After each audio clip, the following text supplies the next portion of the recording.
one day somebody does something unspeakable to someone else, to someone you hardly knew, and you do something about it because you can. This story comes to us from Axios.com, Phoenix. Regardless of what happens with the U.S. Department of Justice's investigation into the Phoenix Police Department, planned reforms will continue after President-elect Trump takes office. The big picture: federal probes under the Biden administration into alleged civil rights abuses by a dozen cities' police departments haven't led to any reform agreements and are unlikely to do so in Trump's second term. The investigations by President Biden's Justice Department came in response to allegations of systemic unconstitutional misconduct by the police departments, such as using excessive force and discriminatory traffic enforcement. That's called profiling. Such probes often lead to court-ordered consent decree agreements, which require police to impose various reforms. They say yes, but during his campaign, Trump suggested he equates consent decrees to defunding the police or weakening law enforcement. So as we zoom in, we look at the Phoenix PD as one of a dozen law enforcement agencies the DOJ investigated under the Biden administration. So the context here is that the Department of Justice in June released the findings of a 3-year investigation, concluding that Phoenix PD routinely violated constitutional rights with patterns or practices of excessive force, including unnecessary deadly force, arresting people experiencing homelessness without reasonable suspicion of crimes, and improperly seizing or destroying their property, engaging in discriminatory enforcement against Black, Latino, and Native American people. And I did the editorial on when that came out. But violating the rights of protesters engaging in constitutionally protected speech is something else Phoenix PD was found guilty of. Discriminatory enforcement against people with behavioral health problems.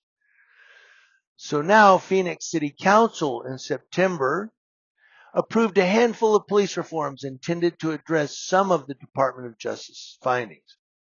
The reforms included a new hotline for police misconduct, 24/7 dispatch coverage from the Community Assistance Program, which sends behavioral health specialists instead of police to mental health calls, data collection on who is being subjected to stops and searches, arrests, and use of force, permanent new positions on the Office of Homeless Solutions. So what are they saying? City spokesperson Dan Wilson told Axios he didn't know what effect, if any, the incoming Trump administration would have on the federal investigation.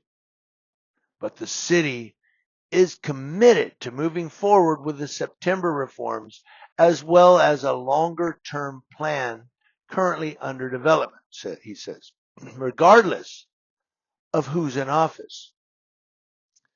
The presidential administration may change, but city and police officials remain focused on continuous improvement in our responsibility to serve and protect the community, that's the people of Phoenix, Arizona, while building trust through transparent, effective, and constitutional law enforcement practices, said Wilson.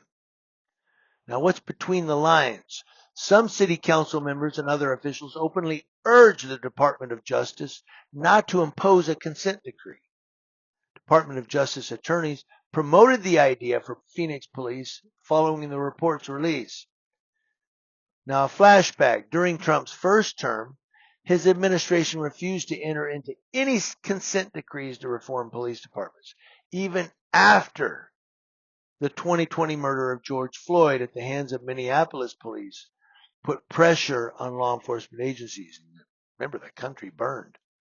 Trump's administration unsuccessfully sought to withdraw from consent decrees negotiated during the Obama administration, but not yet finalized in Chicago and Baltimore. The other side, a representative of the Phoenix Law Enforcement Association, couldn't be reached for comment. It's like, don't answer the phone. But I mean, there it is. It's so.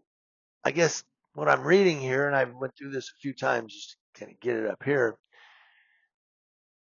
is that Phoenix Police Department, and I was going to mention also Chicago and Baltimore. Remember the gun trace task force?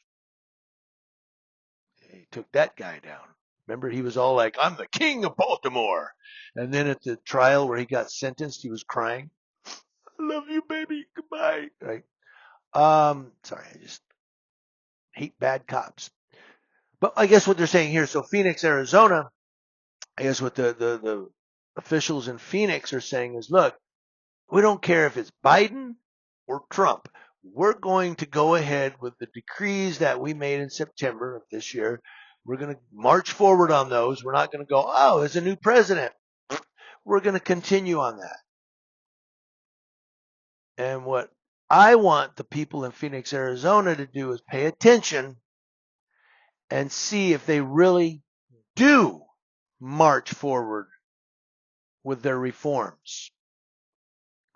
Is there going to be reform? Is it going to change? You people in Arizona, there's a lot of cop watchers there. You need to let us know if it changes in Phoenix.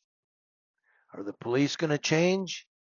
Or is it just going to be like LAPD or NYPD or Aurora, Colorado, or business as usual?